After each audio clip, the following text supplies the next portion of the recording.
Continuando nossa série sobre performance, hoje a gente vai falar sobre a importância de imagens, né? Como imagens aí têm uma função fundamental sobre a performance do seu site.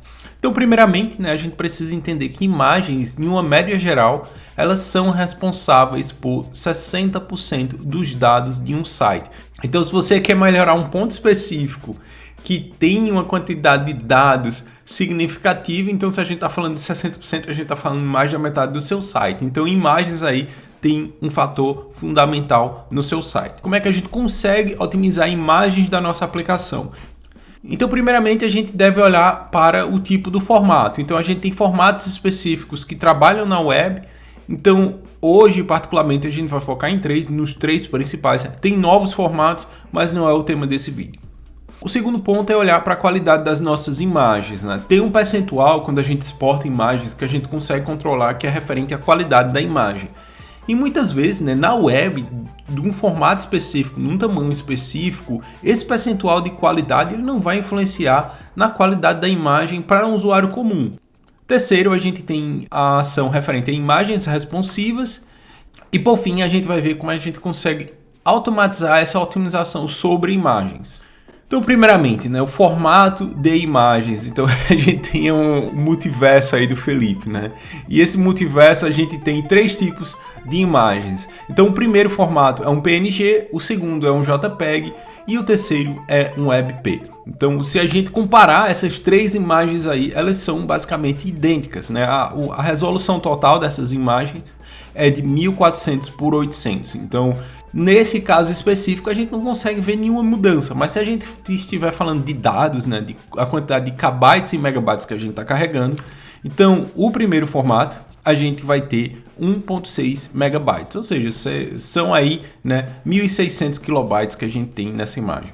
A segunda imagem, que é um JPEG, a gente tem um tamanho total de 829 kbytes, então a gente está quase aí metade do tamanho de um PNG. E se a gente for para o WebP, a gente está falando de 264 kbytes. Então essas três imagens eu estou usando 100% da qualidade delas. Então nesse caso aqui ainda a gente dá para melhorar ainda mais essas imagens. Mas se a gente for dar uma comparada do PNG até o WebP, que tem uma exibição praticamente idêntica, a gente está falando de uma redução de 84%. A gente está falando disso de uma imagem. Imagine você no seu site, se você tem 10 imagens, né? Você multiplica essa quantidade de dados em 10, a gente vai estar falando aí de 10 megas que podem ser, né, carregados ou não, sem necessidade, ok? Então, o segundo ponto é referente à qualidade. Então, do lado esquerdo eu tenho uma imagem com 100% de qualidade e do lado direito eu tenho uma imagem com 75% da qualidade. O que isso vai acontecer? Nessa redução a gente vai reduzir a quantidade de cores. Então, por exemplo, né, na minha mão, se você parar e começar a prestar atenção, né, o blur da imagem da esquerda é um pouco melhor da imagem da direita, mas essa diferença, né, ela para a maioria dos usuários não é perceptível. Eu, né, tô agora parando e comparando, mas se eu tivesse simplesmente a imagem do lado direito, eu não estaria nem um pouco, né, preocupado com a qualidade dessa imagem. Mas se a gente der uma olhada à diferença de dados que a gente vai carregar de um para o outro, então no lado esquerdo a gente tem aquela mesma imagem com 829 kbytes, e do lado direito a gente agora tem uma imagem com 61 kbytes. Então, comparando nessas duas imagens, a redução que a gente tem aí é de 93% de uma imagem para outra. Então, como a gente consegue ver, formato e qualidade são dois pontos essenciais. A gente consegue, com o WebP, também reduzir a qualidade e ter um resultado ainda melhor com a imagem WebP. Nesse caso, eu só estou fazendo a comparação entre formatos, né, separadamente, e a comparação de qualidade. Mas aí a gente já consegue ver como a gente consegue reduzir, né, uma imagem, por exemplo, de 1.6 megas para 61 KB. Então imagina você aí conseguindo reduzir o tamanho total do seu site em até 10 vezes ou mais, né? Porque a gente estava falando de 1.600 KB para 61 KB, então é muito dado que a gente consegue, né, economizar simplesmente utilizando o formato correto e fazendo otimização na qualidade da imagem. Mas aí ferramentas, qual a gente tem, né? Uma ferramenta que eu sempre uso é o Scoosh. Ela é encontrada na web, né, scoosh.app, e você consegue aí fazer o upload da imagem e o download dela. Ela é uma PWA, você consegue também instalar ela como se fosse uma aplicação local. Então, só para a gente ter ideia aqui, né, eu tenho essa barrinha que divide a minha imagem original e a imagem exportada. Então eu consigo, né, comparar como é que a minha otimização está impactando na imagem, né? Então daí desse ponto eu consigo ver se eu estou forçando muito a compactação ou não da minha imagem. Então o Scoosh, né, ela está disponível aí no endereço scoosh.app. Outro ponto importante também é referente a imagens responsivas, né? Hoje, com o desenvolvimento web, você consegue ter uma imagem que tem diferentes caminhos para diferentes resoluções.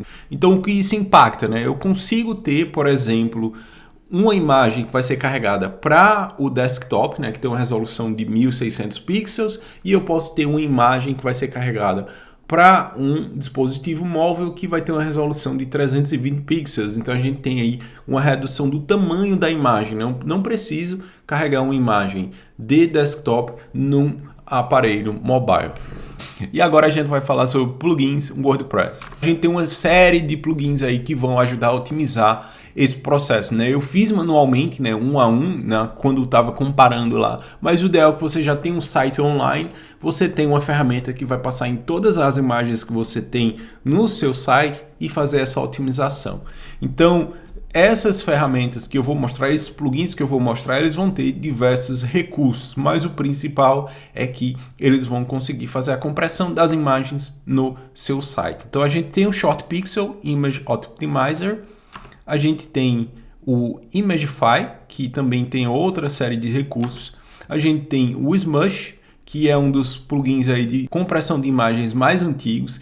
Então, como a gente consegue ver, eles vão fazer diferentes ações. Por exemplo, o Imagify, a gente consegue aí ter uma conversão automática de JPEGs para WebP quando o browser suporta. O WebP é um formato recente, então, por exemplo, browsers antigos como o Internet Explorer 11 não vão ter suporte. Então, nesse caso, o plugin vai cuidar de fazer o fallback para um formato WebP ou um formato, né, JPEG. E por fim, a gente tem o Will Image Optimizer.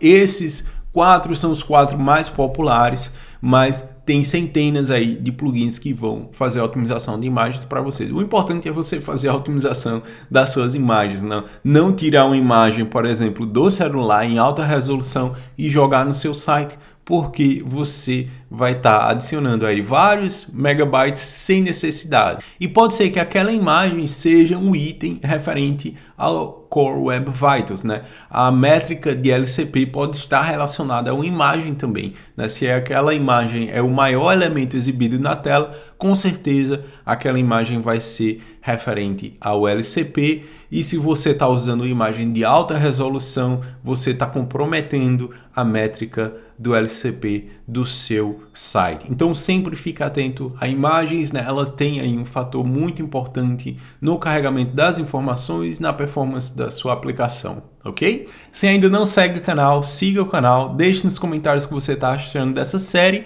e um abraço e até o próximo vídeo. Falou!